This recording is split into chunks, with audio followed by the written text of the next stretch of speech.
problem, we want to divide two expressions. One's in radical form, one's in exponential form. So what do I need to do first? Anybody know?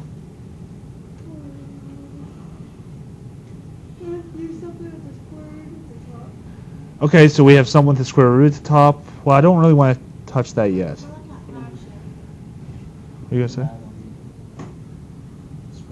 Okay, so I want to put them both in radical form. The top one's in radical form, which means it has a square root. So I have the square root of 54 x cubed y cubed. I'm not going to change that yet. It's in radical form. I want to change this into radical form.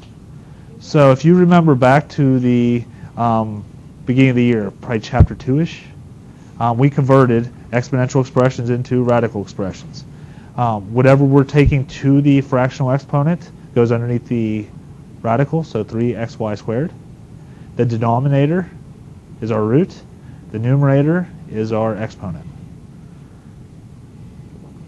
Okay? So if it's a square root, do I need the 2? And if I'm taking it to the first power, is the first power really going to change anything in the parentheses? No. So really what I have is the square root of 3xy squared. Now in order to divide, the roots have to be exactly the same. We have a square root and we have a square root. They have to be exactly the same. If you have a square root and a cube root, it doesn't work out. They have to be the same. So now what I'm going to do is I'm going to divide everything inside the radical. So I have the square root of 15 divided by 3 is what? 18. I have 3 x's on top, 1 on the bottom. How many will I have left? 2. So I have 18x squared, and I have 1 y left. 54 divided by 3. And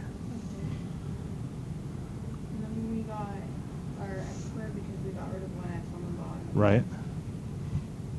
So how we, okay. You okay? Yeah. All right, so now we need to simplify 18x squared y. So I'm going to use my factor tree for 18. So I have 2 times 9. 9 is 3 and 3. Since it's square root, I'm looking for pairs. I have a pair of 3's. So I have the square root of 2 times 3 squared, x squared, y.